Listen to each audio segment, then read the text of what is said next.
Crime Story, podcast du Parisien, vous propose une série exceptionnelle sur la tuerie de Chevaline.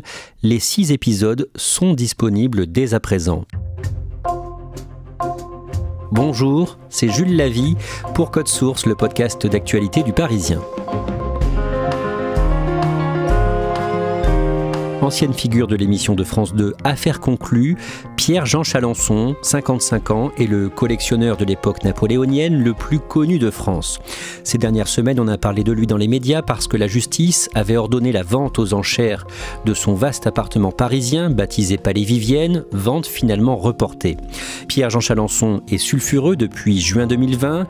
En quelques jours, il a d'abord effrontément souhaité la mort de Line Renaud, avant qu'une photo ne circule sur les réseaux. Une semaine plus tard, photo de lui aux côtés de Dieudonné, prise 2 ans plus tôt à un anniversaire de Jean-Marie Le Pen.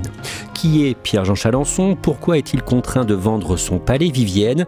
Réponse aujourd'hui dans Code Source avec 2 journalistes du Parisien, Anne-Laure Abraham, spécialiste immobilier, et Benoît d'Aragon du service culture.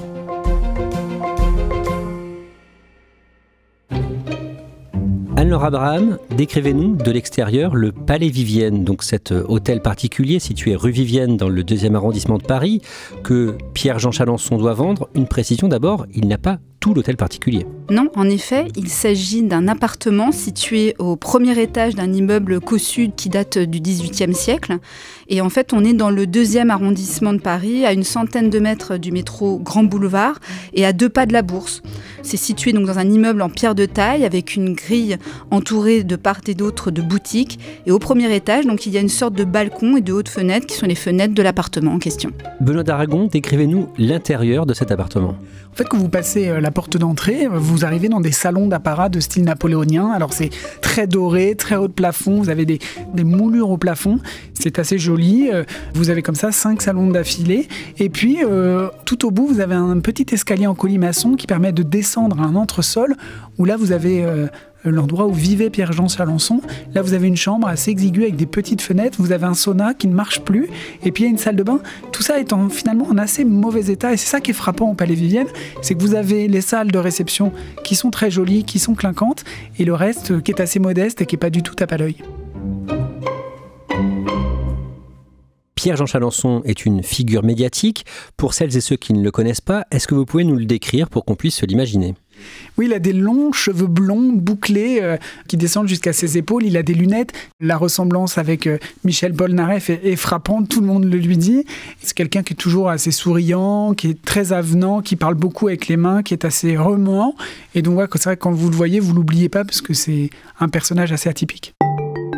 Alors on va raconter comment il en est venu à acheter ce vaste appartement qu'il a baptisé donc le Palais Vivienne et pourquoi il va devoir le vendre. Mais d'abord, on retrace son parcours. Pierre-Jean Chalençon est né en 1970 à Rueil-Malmaison dans les Hauts-de-Seine. Il grandit à Saint-Germain-en-Laye dans les Yvelines. Ses parents sont divorcés. Son père est journaliste à Europe 1, journaliste qui va fonder une agence de presse spécialisée dans l'agroalimentaire.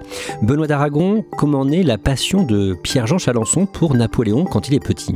Alors cet amour impérial naît très tôt. Il se trouve qu'il habitait, comme vous venez de le dire, à Saint-Germain-en-Laye. Saint-Germain-en-Laye, c'est à côté de Rueil-Malmaison, où il y a le château de Malmaison, qui était une des résidences de Napoléon Ier. Donc voilà, Napoléon faisait partie de son univers petit, et puis il raconte qu'à 7-8 ans, ses parents lui ont offert une bande dessinée sur Napoléon, et que ça l'a complètement fasciné, et que de là est née sa passion pour l'empereur. En 1986, quand il a 16 ans, Pierre-Jean Chalençon achète sa première pièce de collection. Oui, il se promène à Saint-Germain-en-Laye, il tombe sur une petite boutique discrète dans laquelle on vend des vieux papiers. Et en fouillant dans cette boutique, il trouve une lettre signée Napoléon, qui est une lettre qu'il a envoyée au prince Eugène pour lui annoncer la victoire d'Iéna. Alors il va demander au propriétaire du magasin combien coûte cette lettre, et le propriétaire va lui dire ça vaut 6 000 francs. Donc évidemment, il ne les a pas parce qu'il est jeune. Or, son père vient de lui offrir une Vespa, et donc il va vendre sa Vespa pour 6 000 francs. Pour pouvoir acheter ce document qui va être la première pièce de sa collection. Cette histoire, Pierre-Jean Chalençon, il adore la raconter. Après, on ne sait pas si elle est vraie. C'est vrai que Pierre-Jean Chalençon, il adore raconter sa vie. Il la romance parfois. On n'est pas sûr que tout soit vrai. Mais cette anecdote, il la raconte très très régulièrement. Et Pierre-Jean Chalençon reconnaît qu'il ne brille pas à l'école. Il rate son bac économie en 1988 et peu de temps après, il vit à New York où il est serveur et il va devenir l'assistant d'un photographe de renom. C'est Jean-Jacques Debout, l'auteur de chansons, qui va lui présenter un certain Roger Prigent, qui est un photographe du magazine Vogue.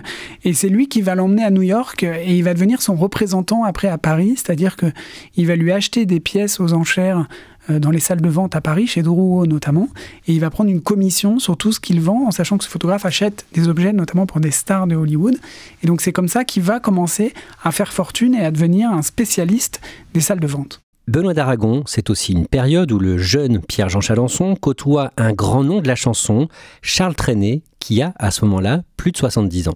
Oui, il devient l'ami de Charles Trenet. Alors il y a une grosse différence d'âge entre eux, mais entre le plus grand chanteur de l'après-guerre et le jeune antiquaire, le courant passe tout de suite. Chalençon précise souvent qu'ils n'ont pas eu de relation intime. Charles Trenet est homosexuel, on le sait maintenant, c'était un secret à l'époque, mais aujourd'hui c'est de notoriété publique. Mais ils vont devenir très proches, ils vont devenir confidents. Et Charles Trenet, qui est évidemment très connu, qui a un réseau tentaculaire, qui connaît des dizaines et des dizaines de vedettes, va présenter tout le monde à Pierre-Jean Chalençon. En 1997, quand il a 27 ans, Pierre-Jean Chalençon a une première expérience à la télévision. Il participe à 52 sur la Une, c'est une émission de reportage de TF1. Voilà où j'ai entreposé tous mes objets napoléoniens. J'ai poussé le vice parce qu'il y a un musée à Versailles qui s'appelle l'Osmothèque. Ils ont reconstitué le plot de Cologne Napoléon Ier. Alors de temps à autre, vous voyez, j'ai un mouchoir, un des derniers mouchoirs de l'empereur à Sainte-Hélène. Alors, je l'asperge comme ça, vous voyez, ça ressent l'empereur. Et donc à partir de ce moment-là, il va devenir un des experts que toutes les chaînes vont appeler dès qu'il y a un sujet à faire sur Napoléon ou plus largement sur les salles de vente. Anne-Laure Abraham, au fil des années, Pierre-Jean Chalençon rassemble une grande collection d'objets ayant appartenu à Napoléon. Oui, en effet, donc on a vu qu'il a commencé à accumuler sa collection à partir de 17 ans, mais en fait, il ne va pas cesser d'acheter jusqu'à 50 ans. Et donc, en 2014, il y avait une sorte de photographie d'établi. On parle d'entre 2000 et 3000 objets ayant appartenu à l'empereur, des statues, des tableaux représentant l'empereur en pied, des objets comme la tabatière de l'empereur et même son bidet. Tout ça pour vous dire qu'il y a une grande diversité d'objets accumulés par Pierre-Jean Chalençon. Et c'est en 2015 que Pierre-Jean Chalençon achète son vaste appartement qu'il appelle le Palais Vivienne grâce à un important prêt immobilier. Oui, en effet, il achète en 2015 l'hôtel Montmorency Luxembourg, donc une partie de cet hôtel particulier, puisqu'il s'agit bien, on le répète, d'un appartement. Il l'achète pour, lui, il parle de 5,2 millions. Il y fait de gros travaux et c'est lui qui le rebaptise en fait Palais Vivienne pour en faire un lieu dédié à sa passion pour Napoléon et pour l'organisation d'événements. Et donc c'est là où il expose également ses objets. En 2017, Pierre-Jean Chalençon est recruté pour participer à une émission de France 2 sur le monde de la brocante et des ventes aux enchères. C'est présenté par Sophie Davant, ça s'appelle Affaires conclues. Benoît d'Aragon, il est comment dans cette émission, Pierre-Jean Chalençon ? Il est bon, tout simplement, il est drôle, il est truculent, il crève l'écran. Ce genre d'émission, ça ne marche que sur les personnalités. Et clairement, voilà, il est bouillonnant, il fait rire. Alors moi, vous savez, je vais vous dire une chose, je devrais pas le dire, mais je suis un grand fan de l'OM. Et je suis, mais vraiment, quand je vous dis un grand fan, ah oui, vraiment. Et du Paris Saint-Germain. Alors le Paris Saint-Germain, oui, mais aussi, moi, j'aime beaucoup l'OM. Et quand je vais à chaque fois à Marseille, j'essaye d'aller à l'hippodrome pour voir un match. Très vite, il devient un personnage incontournable de l'émission. Elle fait de très bonnes audiences, cette émission Affaires conclues. Oui, à l'époque, France 2, vraiment en galère l'après-midi, ils ont essuyé tout un tas d'échecs pendant plusieurs années. Cette émission, elle arrive un peu de nulle part. Stéphane Bern refuse de la présenter, c'est finalement Sophie Davant qui la reprend. Personne n'y croit vraiment et c'est un succès qui va très vite s'installer au point qu'il n'y aura plus un numéro par jour, mais 2. C'est vraiment un des plus gros succès de France Télévisions de ces 10 dernières années. Anne-Laure Abraham, à cette période, Pierre-Jean Chalençon est vraiment le plus médiatique des collectionneurs d'objets ayant appartenu à Napoléon. C'est lui qui monopolise véritablement l'attention. Dès qu'on parle de Napoléon, il est là, il est vraiment omniprésent sur les plateaux. On le sollicite aussi en tant que conseil sur des tournages. Et ça, c'est vrai que ça, dans ce milieu un petit peu fermé des collectionneurs, ça énerve, ça agace un petit peu ses collègues. En En mars 2020, Pierre-Jean Chalençon publie son autobiographie. Il a 50 ans. Titre du livre, « Appelez-moi l'empereur ». Le collectionneur se confie, il se décrit comme un affectif à fleur de peau. Il explique qu'il est bisexuel, qu'il a pour compagnon depuis une vingtaine d'années un homme qui est lui-même marié à une femme. Et il raconte notamment, Benoît d'Aragon, qu'il est brouillé avec ses parents. Oui, ce livre, sans phare, dans ce livre, il raconte que le divorce de ses parents a été difficile, qu'il a vécu un peu avec son père, qu'après il est parti en Suisse vivre avec sa mère, mais qu'au fond il n'a pas tellement de relation avec ses parents, qu'il appelle un peu sa mère, qu'il ne parle plus du tout à son père. Voilà, c'est un homme qui ne cache rien de ses failles et de ses blessures. 4 mois après la sortie de son livre, toujours en 2020, le lundi 15 juin, il s'en prend à une star très appréciée, Line Renaud, l'ancienne chanteuse et meneuse de revue, sur les réseaux sociaux. Ce jour-là, Line Renaud, elle rend hommage à Johnny Hallyday. Ça aurait dû être son anniversaire, mais il est décédé 3 ans plus tôt. Et alors qu'elle fait ce tweet hommage, Pierre-Jean Chalençon lui répond « Et toi, tu rejoins quand Johnny Hallyday ?» Alors, donc ça paraît complètement déplacé, c'est même pas un bon mot parce que c'est même pas drôle. Voilà, et on découvre que derrière ce personnage truculent et souriant se cache quelqu'un qui dépasse les bornes et qui peut se montrer très dur et très sévère.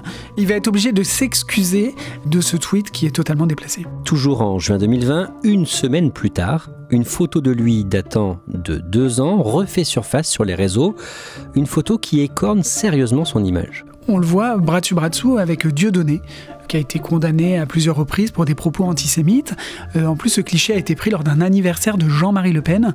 Quand la photo sort, du coup, Pierre-Jean Chalençon est accusé par ricochet d'antisémitisme. Il va absolument s'en défendre en disant que cette photo est un pur hasard, qu'il s'est retrouvé au même endroit que lui et qu'il a fait une photo. Et il va nier catégoriquement être antisémite. Il a même dit à la télévision, au bord des larmes. Je suis pas antisémite, moi. J'ai une mezouza à la maison, j'ai mes meilleurs amis, c'est Jean-Michel Cohen, Julien qui est un copain, Michael Kramer, enfin tous mes amis, et depuis 24 heures on dit que des saloperies, c'est horrible. En plus je suis gay, je suis homosexuel, je lutte contre l'homophobie, il y a un moment faut arrêter quoi. C'est très méchant de dire des choses pareilles. Anne-Laure Abraham, en mars 2020, débutent les premiers confinements liés au Covid et c'est un gros coup dur économiquement pour Pierre-Jean Chalençon. Oui, en effet, le Palais Vivienne, il le louait pour de l'événementiel régulièrement. C'était vraiment ce qui lui rapportait de l'argent. Et donc, avec le confinement, eh bien, du jour au lendemain, tout s'arrête.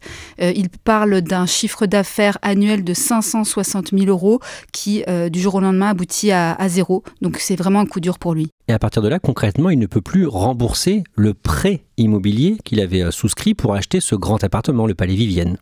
En effet, il n'arrive plus du tout à honorer ses créances et donc il souscrit en septembre 2020 un nouveau prêt auprès d'une banque suisse, la Swiss Life, et donc un prêt de 10 millions d'euros pour couvrir cet emprunt et ainsi que d'autres dépenses puisque les dettes s'accumulent, tout ce qui est électricité, etc., les charges.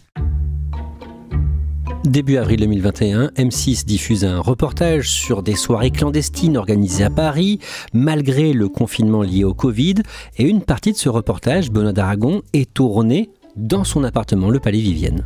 Oui, à ce moment-là, on est à la 3e vague de Covid et il y a les couvre-feux. Donc les restaurants sont fermés, on ne peut plus aller au restaurant nulle part en France. Et pourtant, il y a un reportage M6 qui montre qu'il y a des soirées qui sont organisées dans des appartements privés. On appelle ça des dîners clandestins, c'est-à-dire qu'en fait, c'est pas vraiment un restaurant parce que c'est dans des endroits privés, mais on sert à de la nourriture et donc c'est des personnes qui clairement détournent le couvre-feu. Et donc il y a une séquence qui est tournée, on comprend très vite que c'est au Palais Vivienne. Il y a des dîners un peu chics avec du caviar et du champagne pour 220 € par personne. Et donc on s'aperçoit que des gens riches, des nantis, arrivent à détourner une règle qui s'applique à tout le monde en France. Et dans ce sujet, il y a Pierre-Jean Chalençon, c'est ça ? Oui, il est flouté, mais évidemment on le reconnaît très très vite. D'ailleurs, il va être placé en garde à vue très rapidement après la diffusion du sujet.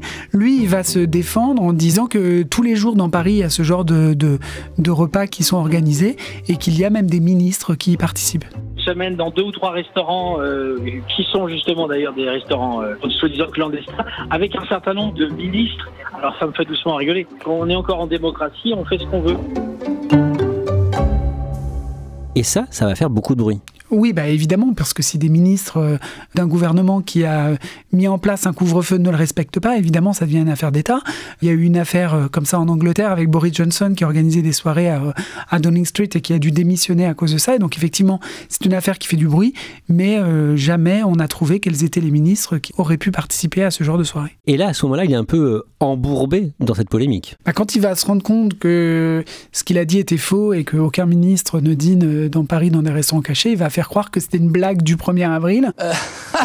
C'est le plus gros poisson d'avril de l'histoire de ces 10 ou 15, 20 dernières années. Et j'avoue que franchement, si les gens n'ont pas un peu d'humour, eh bien, ils n'ont rien compris. En tout cas, c'était un énorme poisson d'avril. Un poisson d'avril qui a marché. Je ne pensais pas qu'il marcherait à ce point-là. D'organiser un dîner à 17h30 pour des convives, alors que, voilà, c'est totalement surréaliste. Tout ça est un peu pathétique et les gens réalisent qu'il faut tout simplement pas prendre au sérieux tout ce que raconte Pierre-Jean Chalencon. À cette période, Benoît d'Aragon, dans les articles dont ceux du Parisien, il est très critiqué, notamment par certains de ses collègues collectionneurs d'objets de Napoléon. Oui, parce que les collectionneurs d'objets de Napoléon, c'est des gens plutôt austères, c'est pas un milieu où on aime la gaudriole.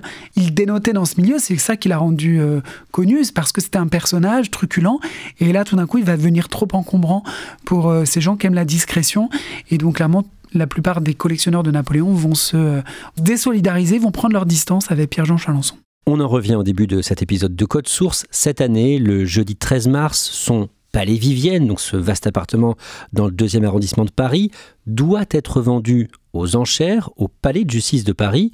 D'abord, pourquoi, Anne-Laure Abraham ? Tout simplement parce que Pierre-Jean Chalencon n'arrive pas à rembourser la dette qu'il a contractée auprès d'une banque suisse qui s'appelle la banque Swiss Life. Un prêt, je le rappelle, qui s'élève à 10 millions d'euros et qu'il a contracté en septembre 2020. La justice ordonne la vente forcée du Palais Vivienne en janvier 2024 pour rembourser cette dette. Et donc, il y a déjà eu un premier report en mai 2024. Et donc là, on est sur une deuxième audience qui va également être reportée suite à un recours. La mise à prix était à 8 millions d'euros. On sait pourquoi cette vente est une nouvelle fois reportée ? Alors cette vente est une nouvelle fois reportée car les avocats de Pierre-Jean Chalencon usent de tous les recours possibles pour reporter cette vente forcée le 13 mars 2025. L'avocat de Pierre-Jean Chalencon a saisi le premier président de la Cour d'appel de Paris et ça arrête tout, en fait, toute procédure. Il faut attendre le jugement de ce magistrat pour que le dossier avance. Pierre-Jean Chalencon, il espère encore pouvoir garder cet appartement, le Palais Vivienne ? Non, il espère vraiment en fait le vendre à l'amiable à un meilleur prix que s'il l'est vendu forcé. Benoît d'Aragon, le même jour, le 13 mars, Pierre-Jean Chalencon publie une vidéo sur ses réseaux dans laquelle il se montre très en colère contre les journalistes qui le présentent comme ruiné. Ses arguments ne changent pas, c'est-à-dire que lui, il a une version très optimiste de toute cette histoire. Il n'arrête pas de dire qu'il va s'en sortir, que le palais n'est pas à vendre, qu'il le vendra quand il aura décidé de le vendre et qu'il n'y a que lui qui décide. Comme on vient de le dire, la situation est beaucoup plus complexe que ça. Et puis surtout, il s'en prend aux journalistes en disant qu'on cherche la petite bête, qu'on le décrit comme quelqu'un de ruiné et que lui, il va très bien. Et donc effectivement, il se montre un peu bravache dans une vidéo pour montrer que tout va bien. C'est vrai que les Français sont aussi envieux, jaloux. Quand on réussit comme moi dans la vie, c'est vrai, avec le palais, avec les collections, avec la médiatisation, etc. C'est vrai que c'est un pays où quand même on coupe la tête aux gens qui réussissent. Ça c'est vrai. Hommage à mon ami Bernard Tapie. Mais c'est vrai que là, je pensais pas qu'on irait au fond, parce qu'en fait, tout va bien, je vais très très bien. Je suis vraiment, mais alors zen en ce moment, je refinance mon palais, il a été loué par une grande société, tout va bien, n'est-ce pas ? J'ai mes collections qui sont là, qui sont dans mes coffres, tout va bien, je vais merveilleusement. Mais malgré ça, il est bien dans une situation financière compliquée, ou en tout cas, il doit de l'argent à du monde. Il doit des milliers d'euros à ses voisins, au syndic de copropriété, et quand on interroge ses voisins, ils nous disent qu'ils, grâce à Pierre-Jean Chalencon, ils connaissent tous les huissiers de Paris. Ce qui est sûr, c'est que la situation financière de Pierre-Jean Chalencon est beaucoup plus compliquée que ce qu'il raconte lui quand on lui pose la question.